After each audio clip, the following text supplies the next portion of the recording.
Ladies and gentlemen, boys and girls, welcome back to the channel. It is about 8:30 in the morning East Coast time. It is Tuesday, May 7th. We're going to break down this two-game NBA slate. If this is your first time to the channel, welcome. My name is Sal Vetri. I cover daily fantasy sports in the NFL, cannot wait, NBA right now, MLB, golf. I'm going to do a golf video later today, so keep an eye on that.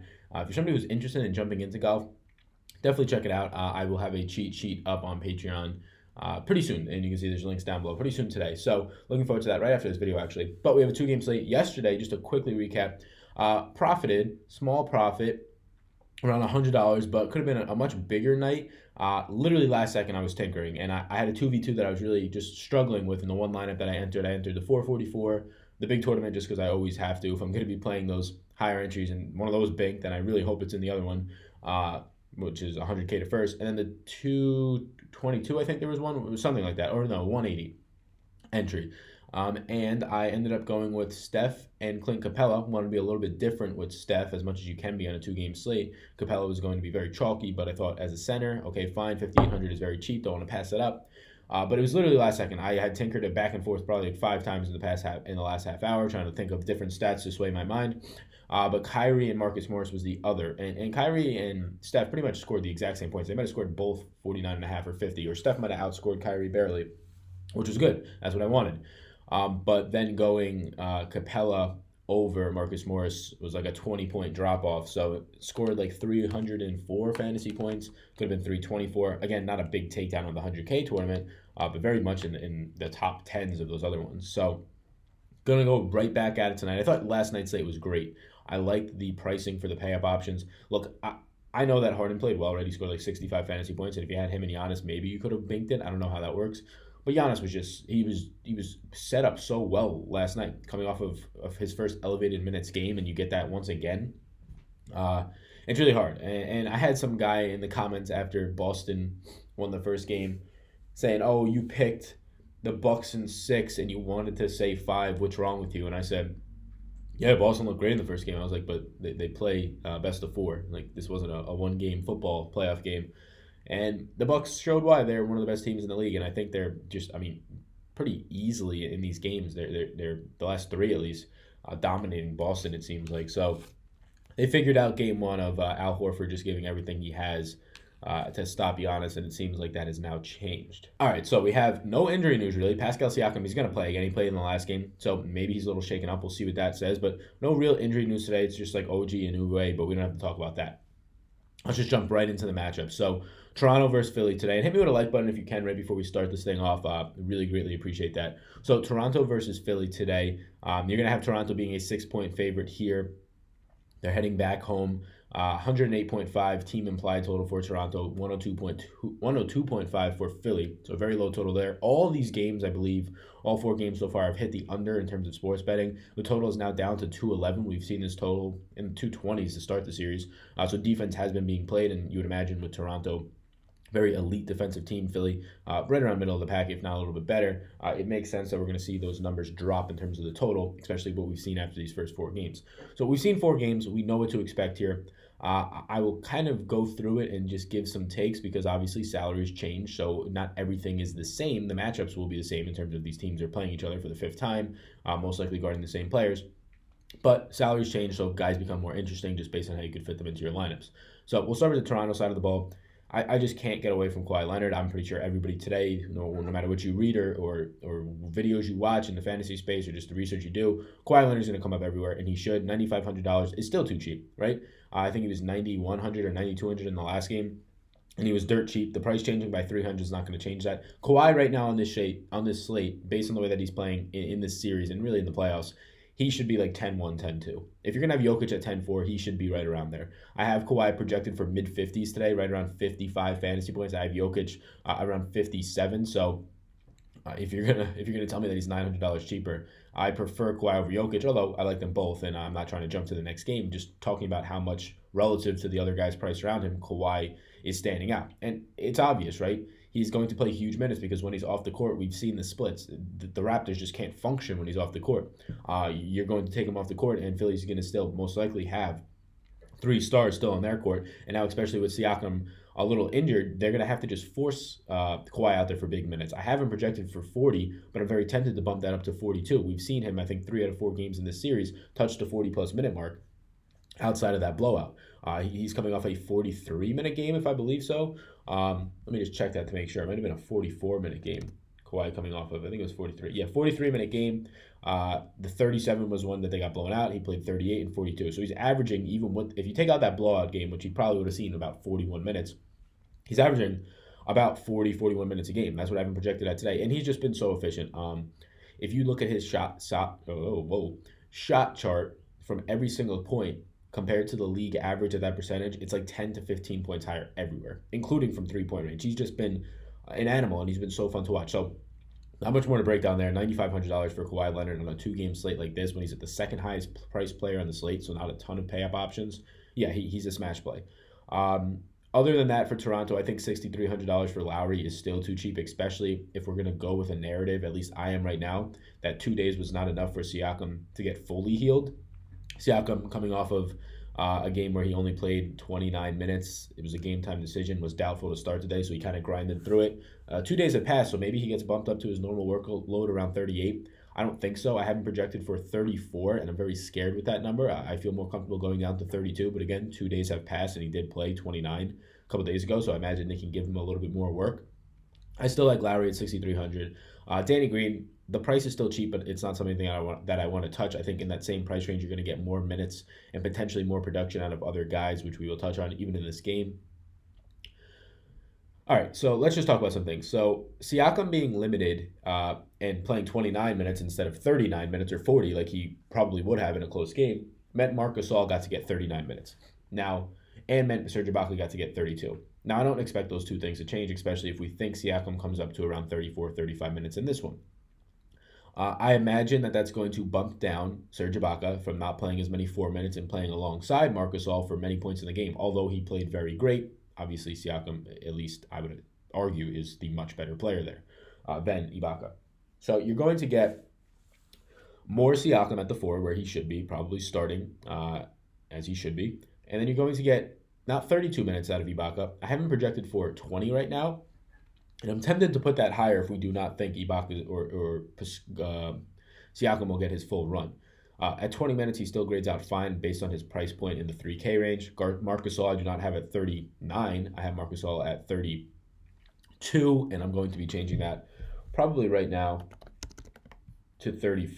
At 32 seems okay, but if that's the case, then we're going to have to give more minutes to a guy like Ibaka. I'm going to stick with 32 right now as a median, right? If I wanted to get a little bit bullish, which I might later on in the day, I think going to 34, 35 is fine. Although that last game is an outlier, keep in mind, because Siakam just did not play an extra potentially 10 to 12 minutes to 13 minutes in that game. So more minutes to go around at the center, which allowed Ibaka to push to the 4, which Ibaka playing big minutes hurt a guy like Fred VanVleet. We only saw him play 7 minutes, and that's because when Ibaka's just on the court more, and keep in mind, Siakam was still on the court for 29, you had Ibaka on the court for 32, so Ibaka pretty much played all the backup center minutes, which was only 9, but then he also played the rest of his minutes, which he had another 22 minutes out there, or 23 minutes out there.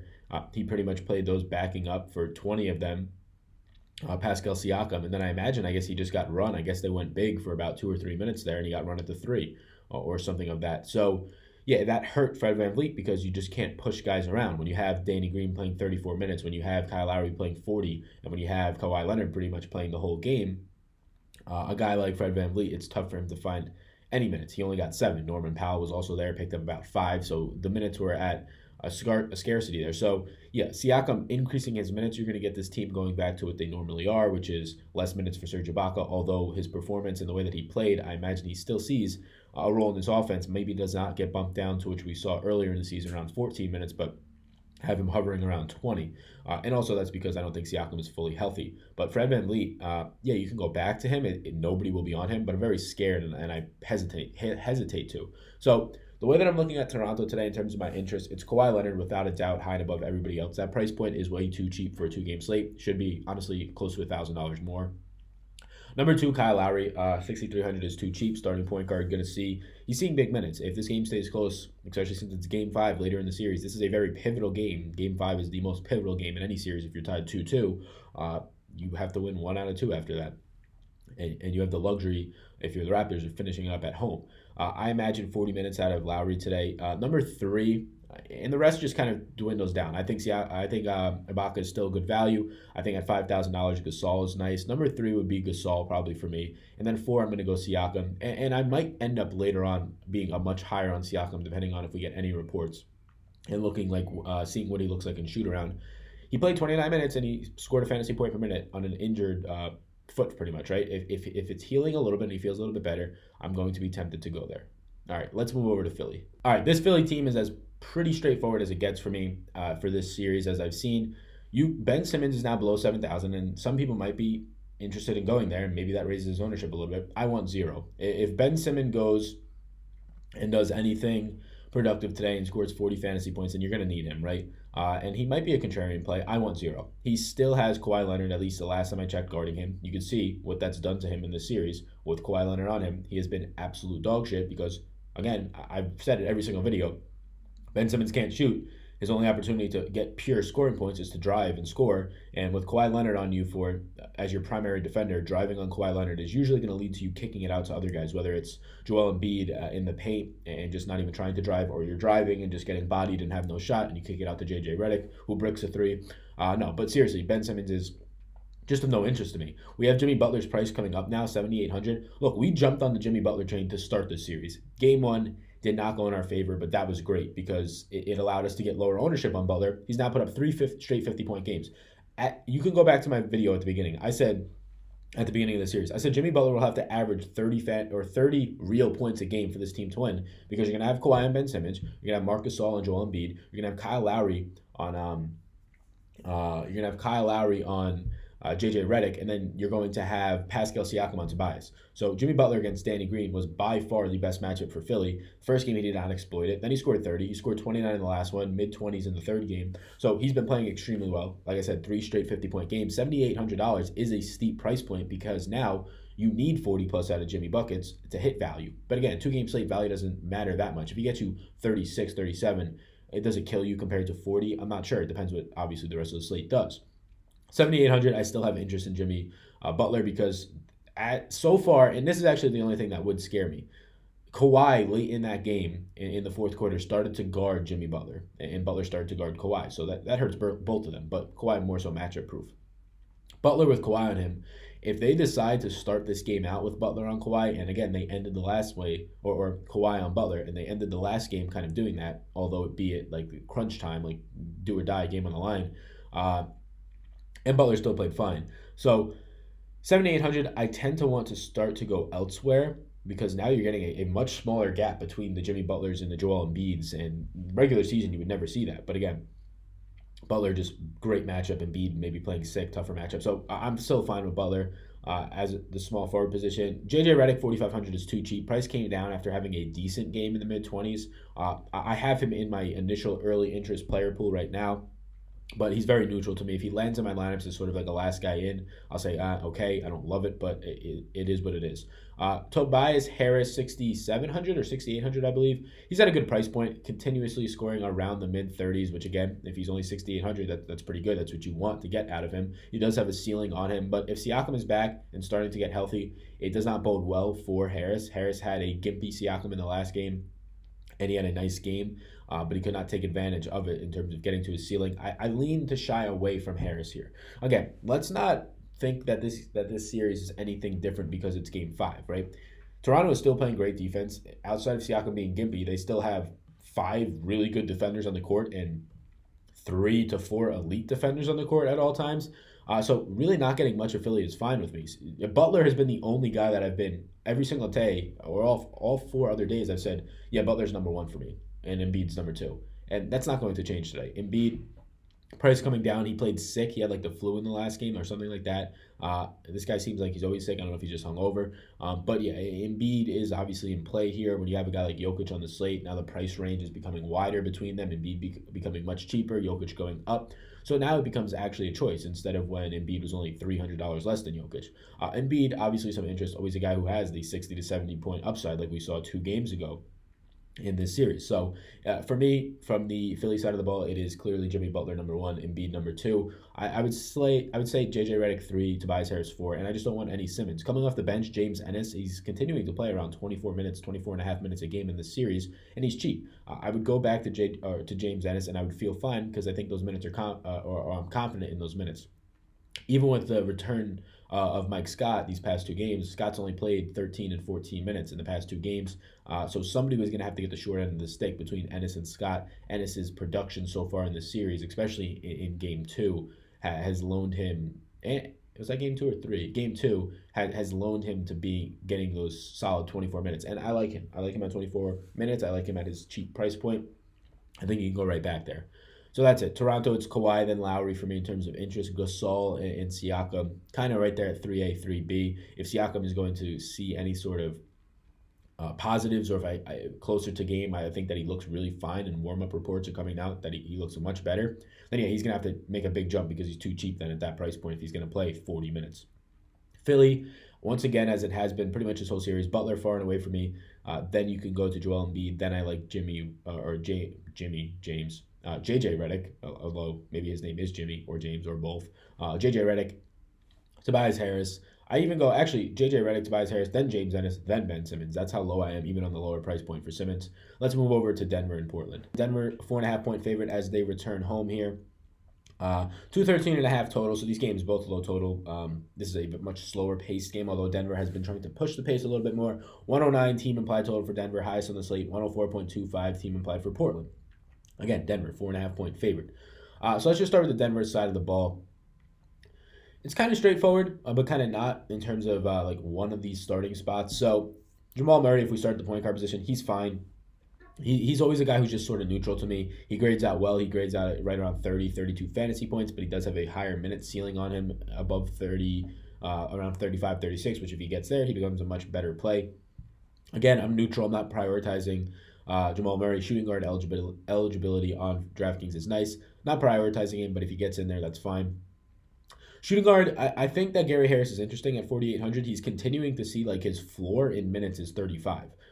He will not be super productive per minute, but if he gets to one of those 40-minute games, which he's hovering around every single time he goes out there, then he really doesn't have to do much to get close to a 30-point performance. I'm interested in $4,800 Gary Harris. The matchups are tough, especially if you're going to have CJ McCollum on him at times. But there is interest there at that price point. In that price range, he's one of my favorite plays. You have Marc Gasol for $200 more, which I would much rather prefer. But you're going to get, in terms of production, but you're going to get at least 10 more minutes, or on most nights 10 more minutes out of Gary Harris, which makes it a little bit more interesting. Small forward for Denver is the interesting spot. So I thought Torrey Craig might have gotten in foul trouble because he just seems to be getting in weird things, the injury, foul trouble. But right now, the reemergence of Will Barton seems real. In the last game, it kind of came out. Torrey Craig started. He only played about 11 minutes in the first half. Only picked up 2 fouls, and that didn't limit him at all. He stayed in when he picked him up in the first quarter. And then the final 19 minutes and 43 seconds of the game, Will Barton played. Will Barton checked in for Torrey Craig with about 5 minutes left, or with about 7.5 minutes left in that third quarter, and he stayed in the rest of the game, Will Barton. And Torrey Craig did not really see the court. I think Craig might have came in for like 30 seconds to foul or something like that. But yeah, Craig, last 20 minutes pretty much went to Barton, and there was no foul trouble. So he closed out the game, played the whole fourth quarter, played the last 7 of the third. So that is reassuring for your Will Barton shares in that 30 minutes, because I saw 30 minutes of Will Barton. And I said, okay, what happened here? No, he just got the last 20 minutes of the game. I don't expect that to always happen, but it is reassuring that he has now closed out like the past 2 games. So now I bump up Will Barton over Torrey Craig, which the last video or two I've wanted more Torrey Craig, because I thought some of the Will Barton minutes were a little bit skewed due to Craig going out with injury and Craig getting in foul trouble in the 2 of these past 4 games. So now I really don't want much Torrey Craig, a guy who's already not productive point per minute wise, and now you're going to tell me that Will Barton is closing these games out consistently and also just getting bigger minutes. That also hurts Malik Beasley, because if Barton's getting bigger minutes and Gary Harris is still and Gary Harris is still getting big minutes and Torrey Craig is getting low to mid 20s of minutes, well then Beasley just has no way to increase his minutes. So Beasley hovering around 20 minutes on average. I don't see how that goes up unless these rotations just continue to become different, which right now, every single game we've been seeing more increase for Will Barton. And now we saw a very consistent version of that in the last game out. He got those pure minutes. It wasn't because of any injuries or foul trouble that I see of. So I like Will Barton at the small forward position if we're going to call him a small forward. I do not have interest in Torrey Craig even at his price point. The same can be said for Malik Beasley. I just don't really want any. Power forward, $5,900 Paul Millsap, still too cheap. Obviously, the overtime game, it allowed him to play much more minutes and get to 40 fantasy points. He scores 40 again in the last game in much less minutes. The matchup's just too good. Aminu is not going to stop this man. They could bring out Zach Collins and maybe play him some at the 4. He's not going to be able to stop this man. Millsap's been shooting the 3 pretty well. Yeah, so I like Millsap at $5,900. The power forward eligibility is nice. Jokic, 10-4, one of my favorite plays on the slate. He's a top 3 play on this slate, I would say. I think Kawhi is the best play on the slate at $9,500. No matter what value range you're looking at, I think that's just way too cheap for a guy who, realistically, he's going to score 50 fantasy points tonight. And right there, that's overvalue. So 10-4 Jokic is great. I think the way to go for this slate, early on is just try and stack Jokic and Kawhi and see what you can come up with. See if the value is there to do anything else. Obviously, going to Joel Embiid over Jokic is going to lead you to most likely a unique lineup. Embiid, at least on FanDuel, was only 17% owned last time out, and he did nothing. So that might only drop. The price disparity between him and Jokic might make it a little, maybe an ownership increase, but I wouldn't expect much. So off the bench, I already mentioned it's going to be Will Barton. I would not be shocked if Will Barton gets inserted into the starting lineup because they seem more confident in him, and he seems to be getting more run. Outside of that, off the bench, Mason Plumlee's going to see 12 minutes or so. I don't really want to go there. You can go there, and maybe he banks for an 18-minute game, and he scores you 20 to 25 fantasy points, and you need him. But not much else out there off the bench that I want. So if I had to rank Denver today, and this is a tough one because they're all in different price ranges. Literally every single player that I'm about to mention is in a different price range. So they all have different point per dollars and relative to the slate, how good they are. So if I had to rank all these players, I would probably go number 1, Jokic. And again, you're going to say, Sal, you're picking the most expensive guy. Well, yeah, I think he's just way too cheap. I have him projected for 58 fantasy points. And on a 2-game slate, when any guys are in the 50, which I only have 2, him and Kawhi, you need them, most likely. So, and if you're wondering, Joel Embiid, he graded out around 46 fantasy points for me today, which seems low, but look at the series. He's had one good game. The matchup is tough for him. And he played sick in the last game, I guess, and he might still be battling his knee injury. But I'd go Jokic number 1. I would go Paul Millsap number 2. Number 3, I would go Will Barton. I like those minutes increasing at 4K. Number 5, I would go Harris, or 4 Harris, 5 Jamal Murray. And honestly, saying Jamal Murray 5th sounds dirty. I feel like he should be maybe above Will Barton. But keep in mind, this is not pure scoring. This is actual just points per dollar. So if Will Barton goes out there and scores 23 today at $4,000, that's much better than if Jamal Murray goes out there and scores 30. Murray's still scoring more points, but I'm talking point per dollar in terms of just trying to fit more value pieces into that lineup. Let's move over to Portland now. We got Damian Lillard, who has kind of been held down. So this is the only thing that if you want to still jump on the Torrey Craig train is that Torrey Craig has played good defense on Damian Lillard. Damian Lillard, $9,000 is cheap. I have him projecting for around 43.5 fantasy points today. So again, he's $9,000. I would much rather prefer $500 more Kawhi Leonard, who I projected to score 12 more fantasy points. It's just that easy, and that's why it's tough for me to get to Lillard. If you go Kawhi and Lillard, you might have a unique build because you're probably not going to be able to fit either Jokic and or most likely both Joel Embiid. I'm more interested in CJ McCollum at $7,000. He's played very well in the series. This probably isn't a shock, but for $2,000 in savings, I do prefer McCollum over Damian Lillard. The minutes have been consistently more for McCollum. I have him projected for 40 today, or actually 41 today, and I have Lillard projected for 40. That doesn't seem like a big difference, but if you just look back over these past games, you're getting Lillard more so around the 38-minute marks. Again, Game 5, a very pivotal game. We might see both teams just put it all on the line, especially in the last game. They came off of that 4 overtime game, so you imagine maybe they were a little bit pushed down in terms of their minutes. Jokic only, and I say only, in quotes, only got 38 minutes in the last game after playing 65 the game before. So I imagine in this type of game, if it stays close, you're going to get guys like Jokic playing 42, 43. You're going to get guys like Lillard playing that same amount of run. Starting at the 3, Mo Harkless was interesting. And let's look at this real quick. Let's go to Popcorn Machine. I looked at this earlier. This is Popcorn Machine. Just shows you who checked in for who, if there were foul trouble. Mo Mo Harkless, he's been starting. He played the first 7 minutes and 9 seconds of the game. He only had one personal foul. He does not check back in until the um, 4 minute and 57 second mark of the second period. So he sat for a while. He comes in, he picks up another personal foul. So he had two personal fouls going into. Oh wait, there's another thing here. So he comes in then. Again, a quick stint with 28 seconds left in the half, probably for defensive purpose. He picks up his third foul. So Mo Harkless had 3 fouls going into the half. Fourth quarter comes out. He picks up his fourth personal foul with 5 minutes and 12 seconds left in the third quarter. He comes out. He does not play the rest of the game. So that's interesting, right? He does not play the final 17 minutes of the game here, and he picked up his fourth personal foul midway through the third, and then he doesn't come back on the court. So who got that run, you might say? Well, Rodney Hood came directly in for him. Rodney Hood checks in for Mo Harkless. He plays the next 5 minutes. He plays the rest of the 5 minutes of the third quarter, and then he plays the first 7.5 minutes. So he plays 12.5 minutes there in that game. Now, he probably would have checked in regardless for Harkless, but he would not have gotten those extra probably 5 minutes or so. So when you look at Rodney Hood's numbers, bump his minutes down, I would say, around 5 minutes. Outside of that, when Rodney Hood then checked out, you had Seth Curry come in for Rodney Hood, and he got a little bit of extended run. So I do not expect that Seth Curry to play 27 minutes. Look, Seth Curry was very hot, played very well in that last game.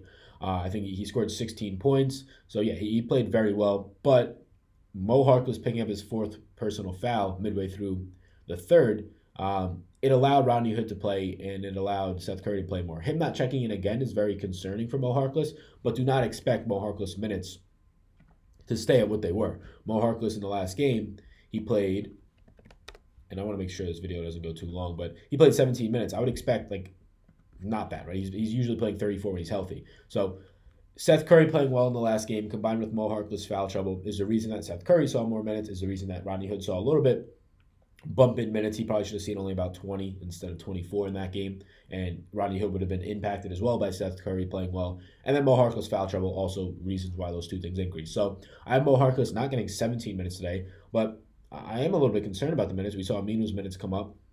We see Zach Collins continuing to play around 20.